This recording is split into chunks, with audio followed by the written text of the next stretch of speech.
If you didn't see this, go back and watch my talks that we did through the Donald Bower. These are mainline history books. So these are not conspiracy books. Dr. Spence's book, he's a professor at a University of Iowa or something like that.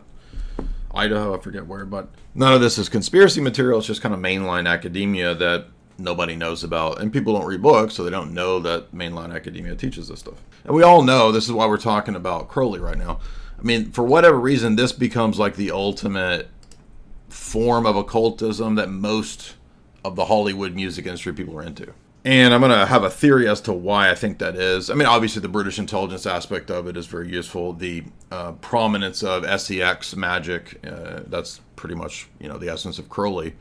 That's huge, obviously. But there's some other things, too, that I think make the Crowley side, the Crowley element, so useful for Hollywood and music. But again, most people don't know this very crucial element of Crowley involved in espionage. That's key to understand. So go check that out. Now, another key figure that I didn't realize until we lectured through the Cambridge Companion, which again, we read, Jamie and I, on the drive to Las Vegas and back, which ended up being a way longer drive than I expected. We read almost this entire book, almost all 400 pages, 500 pages. And we saw that multiple people in the esoteric schools of the last century also seem to have this curious overlap of being spies.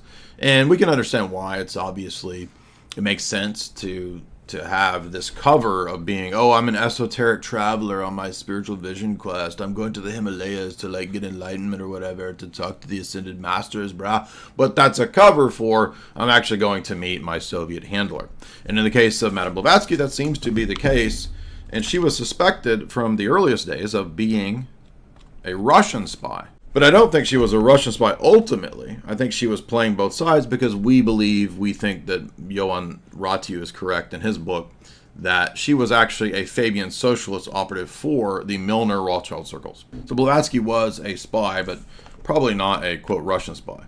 But if you mean if you by Russian spy you mean, was she working with Nicholas Roerich and the KGB? Yes. But that doesn't mean that she's not also a Fabian socialist, because the Fabian socialists loved Bolshevism and the KGB. They thought that it was a great thing, and many of them wrote and spoke favorably of Lenin and all of the KGB operatives. Some of them didn't really like Stalin, but still. So Blavatsky also counts as another one of these spies, and what's interesting about her is that Crowley mandated that people in his cult read Blavatsky. A lot of people don't know that. He made them read, I forget the name of the book, but she had some weird book she wrote, and Crowley thought it was great. And you can see the obvious overlap because Crowley was very influenced by Eastern Tantrism and all of that, and then clearly Theosophy pulls heavily from the same types of sources, Far Eastern mysticism, Hinduism, etc. So these alternative religious movements, what would become the New Age, you can directly trace it to Crowley, Blavatsky, and other people too, like Alice Bailey, her 10-point plan to replace Christianity in the West, which is real. That is really a discussion she has in her works. We did a whole podcast on that. That's all real. The adoption of all of this through the British establishment, British intelligence, the Royal Society, Tavistock, all of that. They're all arms of the same apparatus. They found that the SEX compromise was so useful and so successful, probably wildly beyond what they expected. And for whatever reason, British intelligence and the Soviets and the KGB, they got very proficient at this. And during the Cold War, you had people like Lord Victor, Ralph Child, being presumably very proficient as well. It seems as if he had quite a few people in British intelligence compromised through Skittle stuff.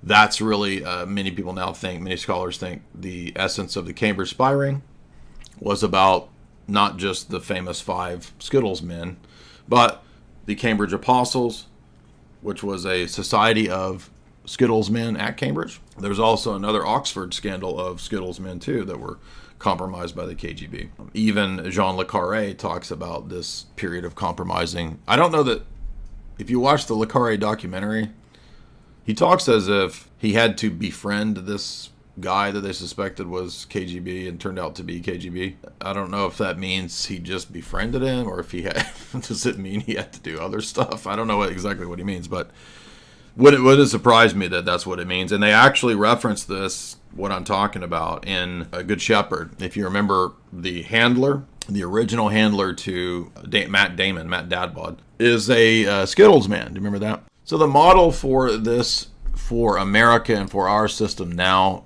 directly comes from the British system, the British models of intelligence operations, of compromise.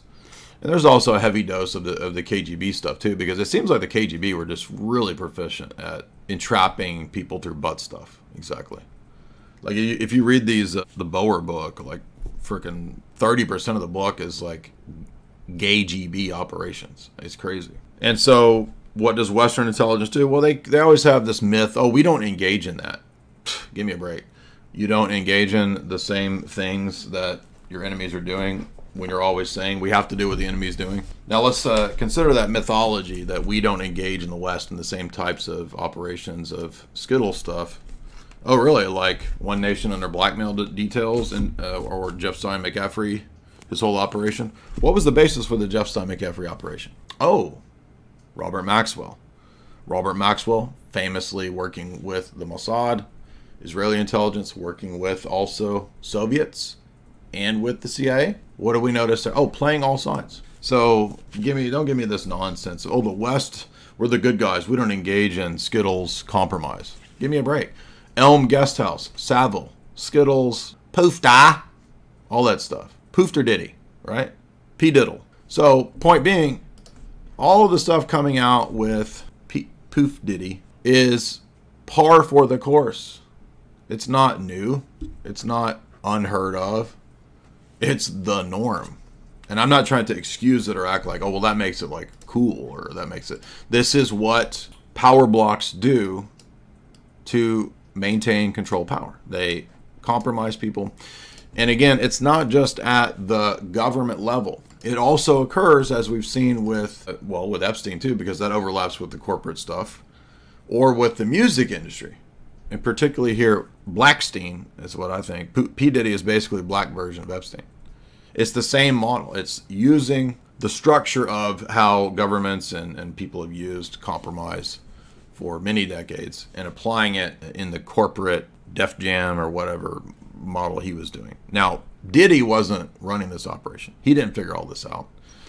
P. Diddy was not some espionage handler, evil genius. He learned all this, it would appear, through the fact that, first of all, his dad was very close to Frank Lucas, who was a famous black gangster. So here's Frank Lucas, black gangster, telling stories, and it does overlap with like Freeway Ricky Ross. Freeway Ricky Ross is the black distributor of drugs that he discussed the fact that the CIA was heavily involved in bringing the drugs in, because obviously like some street guy, a street level guy, doesn't have the connections to get Colombian cocaine. So who's bringing in all the cocaine? Well, that's where the people that control the borders and control these operations in other countries, that's where that comes in, right? And so the CIA will have deals with certain cartels. They will go to war against other cartels that they don't have a deal with. And that's how the importation occurs. But then it has to be distributed at a street level. So you need a network, and it's actually structured like a business. Catherine Austin Fitts, who was involved in Iran-Contra prosecutions. He was involved in the Bush administration for HUD and all that. I've done multiple interviews with Catherine Austin Fitts. She goes into a lot of detail as to how in the 70s and 80s, the whole network of this business was structured. And it's pretty crazy.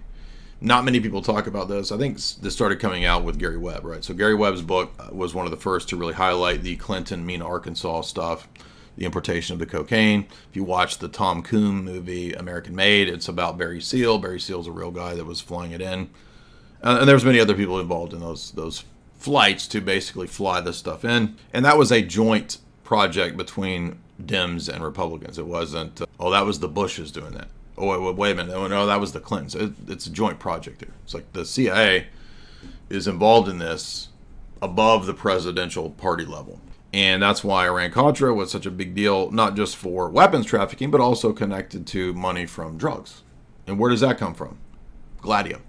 That's the CIA's decisions to make off-the-books money through alliance with organized crime. Here we go. We're back to organized crime. Now, again, we've been doing, what, a year of interviews with Sammy the Bull? 1 year of interviews with Sammy the Bull, and we just did a mega awesome interview, which none of you watched, and the algorithm is not promoting, probably because it was so good. Right here, Sammy the Bull exclusive. Probably because I put Trump in the title is probably why nobody watched it, or the algorithm didn't promote it. I mean, this is the most famous living gangster, the most famous living hitman. I did an hour-and-a-half interview with him. And by the way, on his channel, on his Patreon, we did like an hour-and-a-half, 2-hour interview on conspiracy stuff. We talked about JFK, we talked about the CIA, we talked about Operation Underworld, we talked about, all of the Sicilian Mafia drug trafficking. We went into all of that history. So there's that. And the reason I'm bringing that up is that this is another indicator that we're correct about making these connections and the assessment, the analysis that we've had for so long.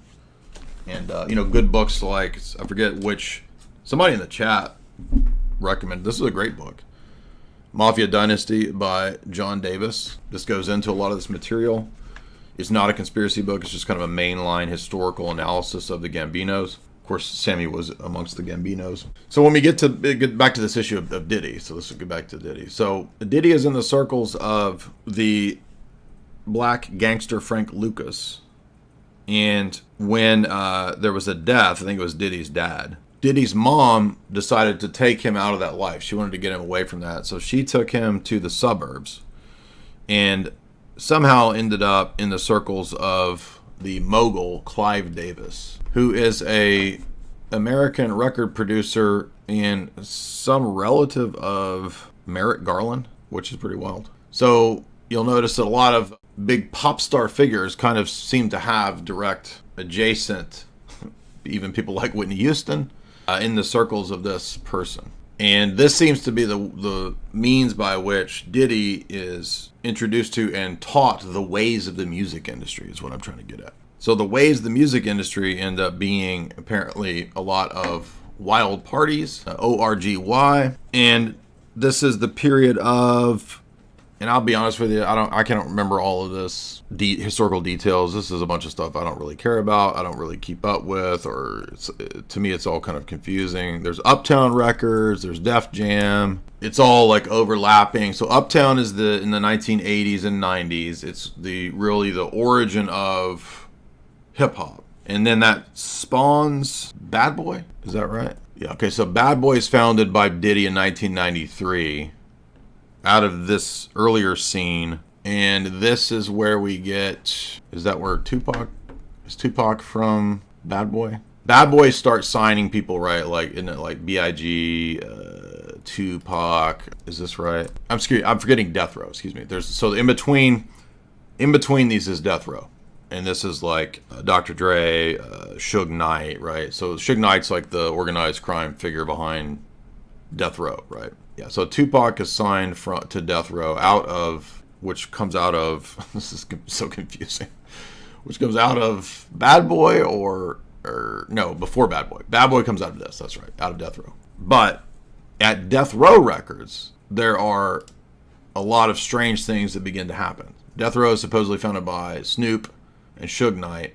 No, excuse me, it's founded by Suge Knight, Dr. Dre, in 1991. And there's a bunch of crazy stuff that starts happening at Death Row. We start having people who were connected to this wanting to write tell-alls about their time, Death Row, and about Diddy. And then they start ending up unalived. For example, we have the case of Kim, and Kim is Diddy's wife, who ends up unalived because I think she was one of the first to say that Diddy was crazy and requiring all this just degenerate, nasty stuff, like she's going to sleep with everybody and he's going to film it and he's going to sleep with everybody too and film it, right? So that there's something going on here.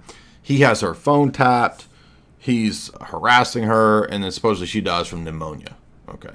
But that's not the only situation. Another of this circle, is it Craig Mack that becomes the evangelical? Craig Mack dies. And I think Craig Mack is the one that runs off to be some kind of crazy evangelical trying to get away from this stuff. Yes, Craig Mack leaves. Everybody remember Mace? Mace also leaves for a while becomes some kind of evangelical and becomes some kind of preacher. I don't know if he still is or not. This is tied to gang crime and organized crime through the East-West feud, which begins with Suge Knight slapping Biggie's bodyguard. And there's something going on with this slapping of the bodyguard that leads to the East-West feud, supposedly. And then Diddy seems to be involved in this, and there's allegations that Diddy is the one that called for the hit against B.I.G., and maybe even involved in the Tupac death. So all of these long-time famous conspiracies seems to be, the secrets seem to be emerging now, what was really going on with all this. And there's an album, by the way, that shows Tupac, I think, wearing a dress here.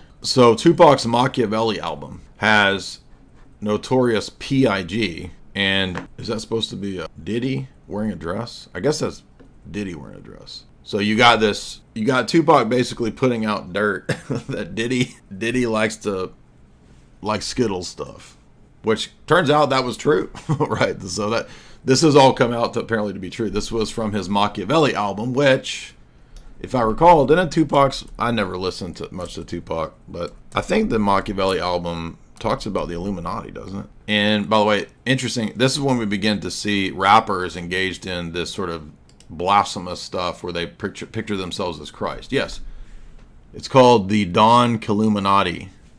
That's the subtitle of the album.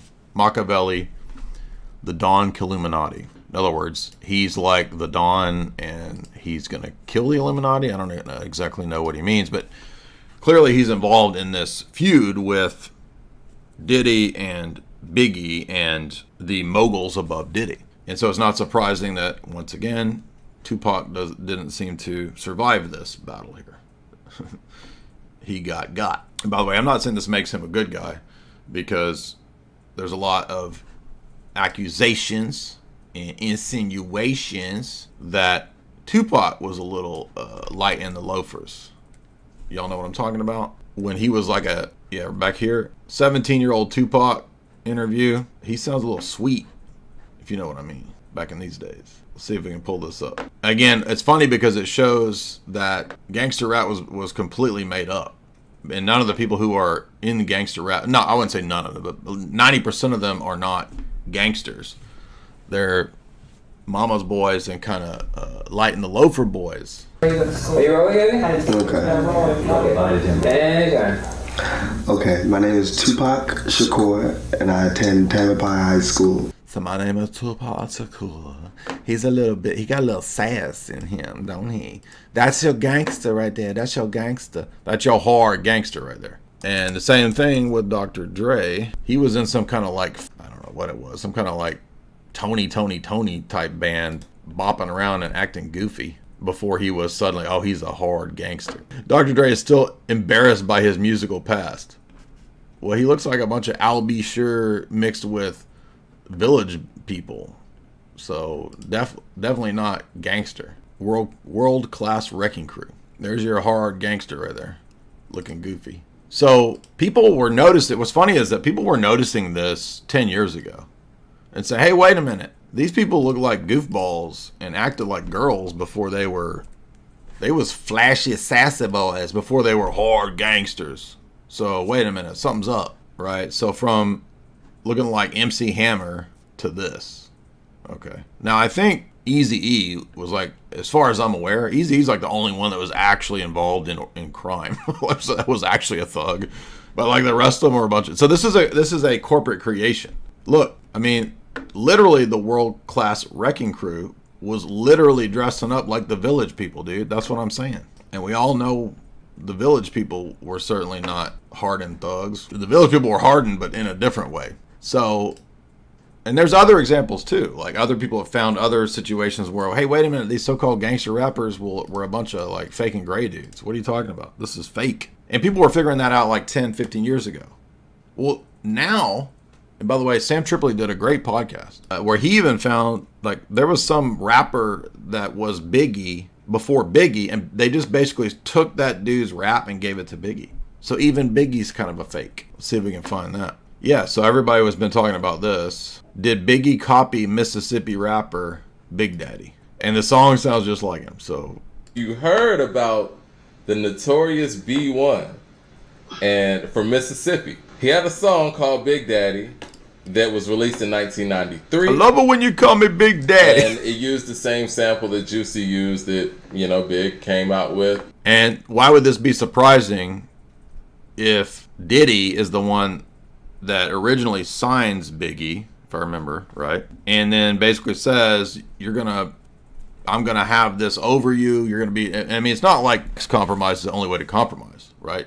He might have compromised him by this, and basically be like, look, I have this dirt on you forever. I could ruin you by forever. At any point, I can say, look, I'm gonna leak this that Biggie stole this from this random no-name rapper. See, that's another form of blackmail. Now, the other thing that surprises a lot of people that came out about Diddy, was that Diddy had this comment. I wish somebody could find it because it's from that old stupid TV show. Remember how Diddy used to have a TV show, Puff Daddy, where he was a mogul, and it was a reality show where he's trying to hire interns. It was the dumbest thing ever. And no, I didn't watch it, but for some reason I did catch clips here and there. But somebody found a clip where in the show, the interns are saying, hey, we got to hire some new talent. And he says, all right, well, but when you go out and hire talent, do not hire actually talented people. And the interns are like, what? And he has to explain to them, this is the late 90s. So Diddy had figured this out by the late 90s. He said, no, hire no talent people because then they're completely dependent upon you. If you hire talented people, they are smart enough and they can go do their own thing. They don't need you. If you hire untalented people, they are forever under your control.